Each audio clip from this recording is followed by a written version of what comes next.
Traffic jam وغیرہ سے بھی جان چھوٹ گئی۔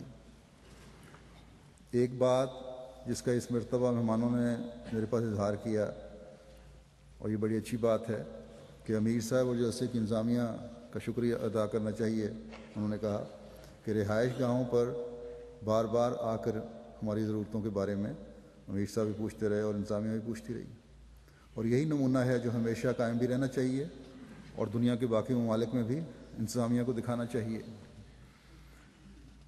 باہر کی دنیا میں بسنے والے احمدی یا بیمار اور مجبور احمدی جو جلسے میں شامل نہیں ہو سکے، ان کے بھی شکریہ کے بے شمار خطوط اور فیکسز آ رہی ہیں کہ ایم ٹی اے کا شکریہ ادا کر دیں، جنہوں نے ہمارے لیے یہ تمام پروگرام اور عالمی بیعت دیکھنے اور سننے اور شامل ہونے ممکن بنائے۔ عربوں کی طرف سے بھی بے شمار پیغامات آئے ہیں کہ 24 گھنٹے جلسے کی کارروائی رہی اور ہمارے ایمانوں میں ایک عجیب روحانی تازگی پیدا ہوتی رہی۔ تمام دنیا ایم ٹی اے کے تمام کارکنان اور کارکنات کا شکریہ ادا کر رہی ہے۔ بہرحال میں اپنی طرف سے بھی تمام کارکنان، کام کرنے والے اور کرنے والیاں جو ہیں، ان کا شکریہ ادا کرتا ہوں، جنہوں نے کسی بھی رنگ میں جلسے کے مہمانوں کی خدمت کی، اور جلسے کے مہمانوں کا بھی شکریہ کہ انہوں نے بعض کمیوں اور کمزوریوں کی طرف کو دیکھتے ہوئے بھی صرف نظر کیا۔ ایک حدیث میں آتا ہے کہ آن حضرت صلی اللہ علیہ وسلم نے فرمایا کہ مجھے جبرائیل نے بتایا کہ اللہ تعالیٰ قیامت کے روز مخلوقات کو اٹھائے گا تو اپنے ایک بندے سے پوچھے گا کہ میرے ایک بندے نے تجھ پر احسان کیا، کیا تو نے اس کا شکریہ ادا کیا؟ تو وہ جواباً کہے گا کہ اے میرے رب، مجھے معلوم تھا کہ یہ تیری طرف سے احسان ہے، اس لیے میں نے تیرا شکر ادا کیا، میں نے تیرا شکر ادا کیا۔ اس پر اللہ کہے گا کہ تو نے میرا شکریہ ادا نہیں کیا، کیونکہ تو نے اس کا شکریہ ادا نہیں کیا جس کے ہاتھ سے میں نے تجھ پر احسان کیا۔ تو یہ ہے رویہ جو مومنوں کا ایک دوسرے کے لیے ہونا چاہیے، اور یہی رویے ہیں جو ایک لڑی میں پروئے جانے کے نظارے پیش کرتے ہیں۔ اب میں بعض مہمانوں کے تاثرات پیش کرنا چاہتا ہوں جو جماعت میں شامل نہیں لیکن جلسے میں شامل ہوئے، ہمارے تعلقات کی وجہ سے ان کو موقع ملا اور انضمامات سے بھی بے حد متاثر ہوئے، اور جلسے کے ماحول نے بھی ان پر ایک روحانی اثر ڈالا۔ اسی طرح بعض احمدی جو پہلی دفعہ آئے اور جلسے نے ان کی زندگیوں میں انقلاب پیدا کیا، ان کے بھی کچھ تاثرات ہیں۔ پہلے تو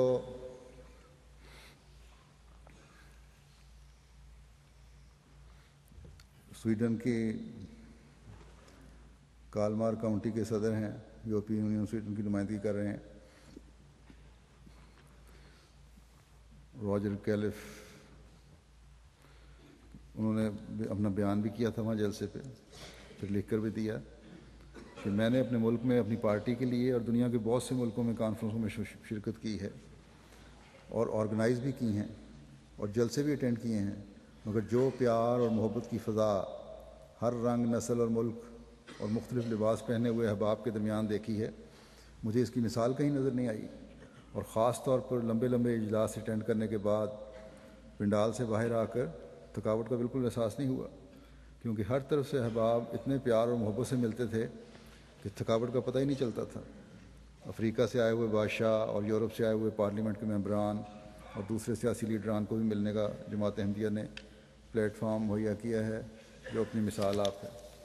پھر سویڈن کے ہی ایک بڑے بوڑھے سیاستدان ہیں، 75 سال ان کی عمر ہے، 74 سال، کہتے ہیں کہ پیار، محبت اور ڈسپلن کا جو مظاہرہ میں نے ان 3 دنوں میں دیکھا ہے جلسہ گاہ میں، وہ بے مثال تھا۔ ایک ہی آواز پر سب کھڑے ہو جاتے تھے اور ایک ہی آواز پر سب بیٹھ جاتے تھے، اور یہ صرف ایک ہی شخص کی محبت کی وجہ سے تھا۔ یہ میری زندگی کا پہلا اور واحد اور عجیب تجربہ تھا جس کا میں الفاظ میں بیان نہیں کر سکتا۔ میں نے اپنی 74 سالہ زندگی میں جس مسرت اور لذت کا تجربہ یہاں کیا وہ منفرد ہے، جو میرے لیے بیان کرنا ممکن نہیں۔ پھر قازقستان کے ایک پروفیسر کنگس کراک کمیتولی صاحب ہیں، ورلڈ ہسٹری کے پروفیسر ہیں. وہ لکھتے ہیں کہ جلسہ سالانہ کا یہ اجتماع جماعت احمدیہ کی تعلیمات کی خوبصورتی اور اس کے حسین نظریات کی کامیابی کی گواہی ہے. پھر کہتے ہیں جماعت کے نظریات دوسرے مذاہب کا احترام سکھاتے ہیں، نیز ایک پرامن خوشیوں بھری زندگی کی طرف دعوت دیتے ہیں. انجام کار یہ نظریات ہی کامیاب ہوں گے انشاءاللہ. اللہ تعالیٰ مسلم جماعت احمدیہ کو تمام نیک مقاصد میں کامیاب کرے. ہم پہلی دفعہ یہاں آئے ہیں، ہم نے سوچا بھی نہ تھا کہ اس طرح عزت و احترام کے ساتھ ہمارا استقبال ہوگا جو ہم نے یہاں ان دنوں میں دیکھا ہے، اس کی ہم کو توقع نہیں تھی. پھر قازقستان کے ہی ایک پروفیسر ہیں، وہ لکھتے ہیں کہ جماعت احمدیہ کی تعلیمات سے متعارف ہونے کی طرف پہلا قدم ہے، لیکن یہ معلوم ہو چکا ہے کہ جماعت احمدیہ کی تعلیمات انسانی ہمدردی، امن، آشتی اور تمام انبیاء اور مذاہب کے احترام پر مبنی ہیں. ایسے لوگوں کے درمیان ہونا ایک اعزاز کی بات ہے کہ جنہوں نے حق کو تلاش کر لیا ہے اور اب ساری دنیا تک پہنچانے کے لیے اس حق کو اپنے ساتھ لیے پھرتے ہیں. جلسہ سالانہ میں شمولیت سے یہ بات ظاہر ہوئی ہے کہ جماعت احمدیہ کے لیے سب سے قیمتی اور قابل قدر چیز اللہ کی مخلوق اور اس کی بھلائی ہے. یہ بات یہاں آنے والے مختلف ممالک کے نمائندگان سے بات چیت کرنے سے معلوم ہوئی ہے.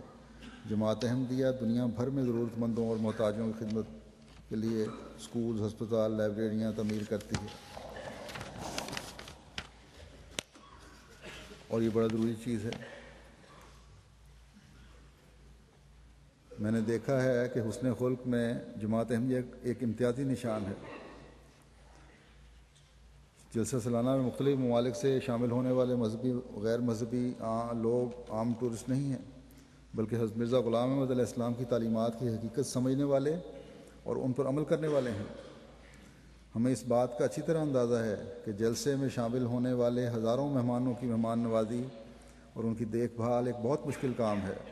ہمیں یہ بھی معلوم ہے کہ بدلے کے طور پر آپ سب اور آپ کے اہل و عیال صرف اور صرف خدا کی رضا اور اس کے فضل کے امیدوار ہیں.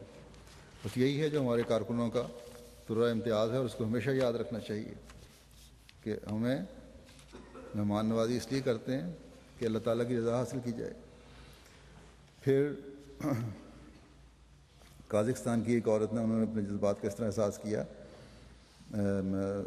اظہار کیا کہ اپنے ساتھ سب کے حسن سلوک کو ہم نے ایسے محسوس کیا جیسے ہم وہ مہمان ہوں جن کا دیر سے انتظار تھا، اور ہمارے سب کاموں کا بہت خیال رکھا گیا. ہم دل کی گہرائیوں سے عالمگیر جماعت احمدیہ کے حق میں اس امر کے لیے دعا گو ہیں کہ اللہ تعالیٰ جماعت کو ترقی پر ترقی دیتا چلا جائے اور جماعت کی سچی تعلیمات کا نور دنیا کے ہر ملک، شہر اور انسانی روح کو منور کر دے. پھر جو بینین سے آئے ہوئے تھے ڈاکٹر ہوننجی جان الیگزینڈر، وزیر مملکت تھے برائے سیاسی امور مشیر خاص صدر مملکت کے. یہ جب میں دورے پہ گیا ہوں تو یہ مجھے بارڈر پہ ریسیو کرنے بھی آئے تھے. اس وقت سے ان کی دوستی کا ہاتھ بڑھا ہوا ہے اور بڑے وفا سے نبھا رہے ہیں. یہ لکھتے ہیں کہ عیسائی ہیں کہ احمدیت ہی حقیقی اسلام ہے، اور دنیا میں اسلام کا مستقبل صرف احمدیت ہی ہو سکتی ہے. اور احمدیت نے ہمیں اسلام کا ایک نیا چہرہ دکھایا ہے جو اس سے قبل ہم نے کسی مسلمان میں نہیں دیکھا، اور یہ دراصل محبت، بھائی چارے، خلوص اور انسانیت کی خدمت کا چہرہ ہے. روحانیت کی اعلیٰ اقدار کا حامل چہرہ ہے. علم اور روحانیت کا زبردست امتزاج ہے. محبت سب کے لیے، نفرت کسی سے نہیں کا موٹو ہی ہے، جس کی عملی تصویر جماعت احمدیہ ہے، جو کہ ایک الہی مذہب کا مقصد ہوتا ہے، اور اسی سے آج ساری دنیا کو سبق حاصل کرنا چاہیے. کہتے ہیں کہ جلسے سالانہ کے بارے میں بتایا گیا تھا کہ 30,000 لوگ شامل ہوتے ہیں، لیکن ہمارے لیے یہ بات ماننے والی نہیں تھی.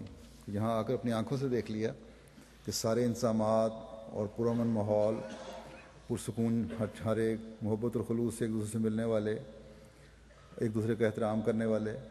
کہتے ہیں یوں لگتا ہے کہ یہ کوئی اور ہی مخلوق ہو جس کو دنیا کی خود غرضی اور مسائل سے کوئی تعلق نہ ہو. یہ لوگ نہیں، فرشتے ہیں جنہوں نے آسمان سے زمین پر آ کر رہنا شروع کر دیا ہے. انتظامات میں چھوٹے چھوٹے بچوں تک کی یوں تربیت ہوئی ہے گویا ماؤں کے رحموں سے تربیت پا کر آئے ہیں. کاش ہمارے ملک بنین میں بھی ہم ایسے ہو جائیں. ہر ایک نے بڑی عزت اور محبت سے ہمارا خیال رکھا ہے، ہماری زندگی میں اس کی یاد ہمیشہ رہے گی۔ تو یہ تربیت ہے جو یقیناً مائیں کرتی ہیں احمدی بچوں کی، اور اس کو جاری بھی رکھنا چاہیے۔ یہی چیز ہے جو احمدیت کا طرح امتیاز ہے۔ پھر کہتے ہیں ایسا بھائی چارے کا ماحول ملا ہے جو بینین میں کبھی نہیں ملا۔ آج بھی دنیا میں ایسے لوگ موجود ہیں جو امن بھائی چارہ چاہتے ہیں۔ کاش دوسرے سب مسلمان احمدیت کو سمجھ لیں۔